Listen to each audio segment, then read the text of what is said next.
Michael Savage. No, in my opinion, absolutely not. Because when you start closing off countries like that, there is a real danger of making things worse. You isolate them, you can cause unrest in the country. It's conceivable that governments could fall if you just isolate them completely. They need help. They need equipment, and they need health care workers to come in. Another political hat. Blue Monday. This government should fall Blue Monday. for what it's doing to the American. Did I say that on air? Like a slave all day. Here come Tuesday. Welcome to the Savage Nation. Are we live now? I love it. That's Anthony Fauci, the great genius of the NIH, saying, no, don't close the borders of those countries where Ebola is raging out of control because it could cause unrest and countries could fall. Well, Mr. Fauci, I know you're a great genius, but let me ask you something, Mr. Fauci of the NIH. Do you think this government might fall if the Ebola epidemic gets out of control? This also is a government. It's also mishandling the epidemic. And by the way, Mr. Fauci, you know the first rule of epidemiology is you don't permit infected individuals to travel outside of the infection zone. Here, folks, is something for you to consider. African nations surrounding those infected with those nations that are suffering from the Ebola epidemic do not permit people to travel into their countries. Let me repeat that. Third world banana republics in Africa, run by dictators, have more common sense than Barack Obama. African dictators have more common sense than your president.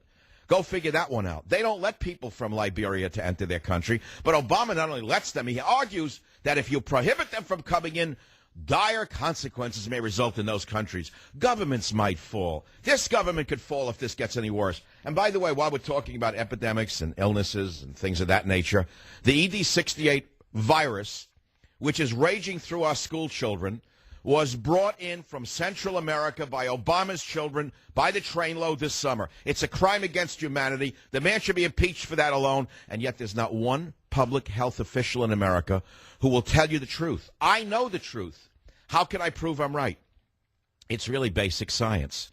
You don't need any more than a fifth grade education to understand it, which immediately eliminates 50% of the American people. I get that. But it's really quite simple. Take a look at the viral strain, the ED68 viral strain in America that is raging across our schools. They say mystery virus.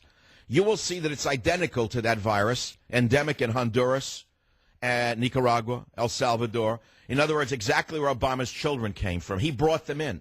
He is the man responsible for the dissemination of the virus. So let me back up.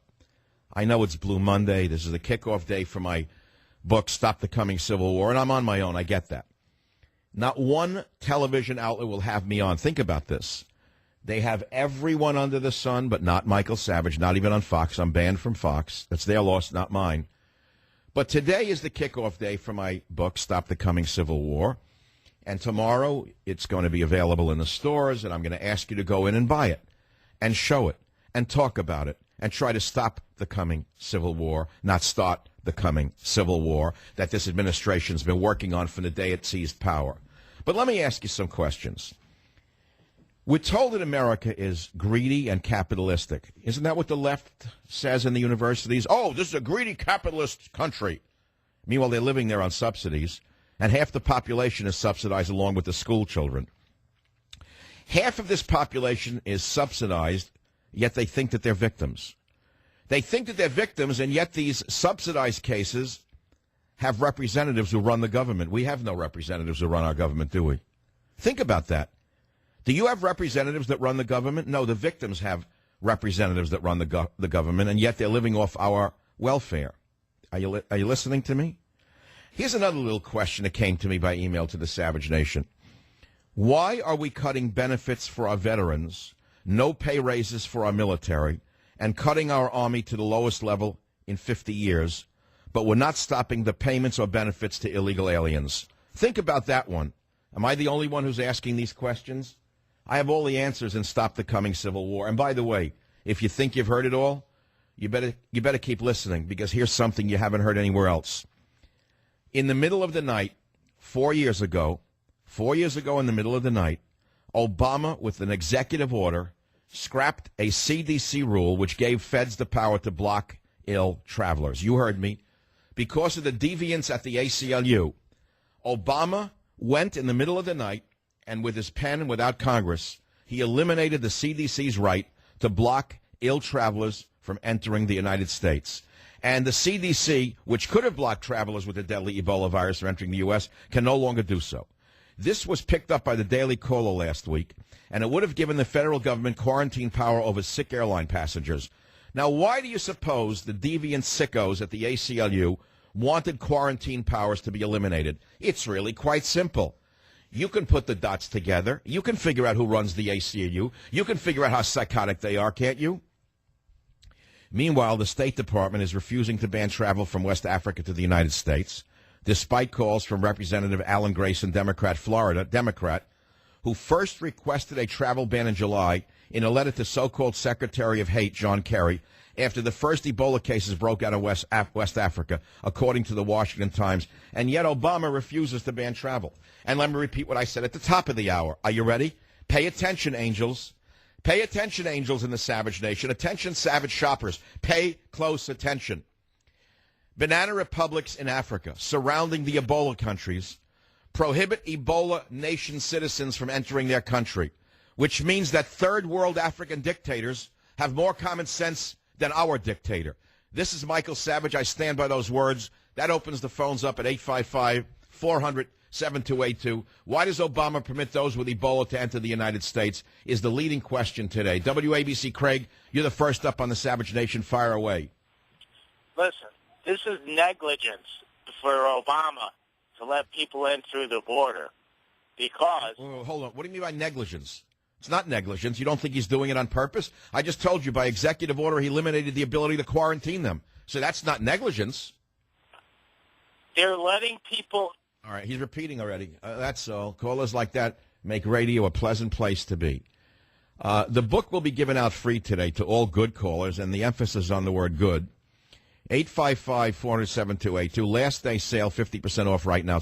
It's actually shocking. That's 2 for 1. Stop the Coming Civil War. It was number 1 all week last week. I did some good shows today. I really did, and I got some big shows coming up this week, all on radio, and 0 on television. Fox News, nobody 0. Isn't that amazing? Let's see what happens. We'll see what happens tomorrow once the book is out. WABC, Paul, will try you on the Savage Nation. Go ahead, please.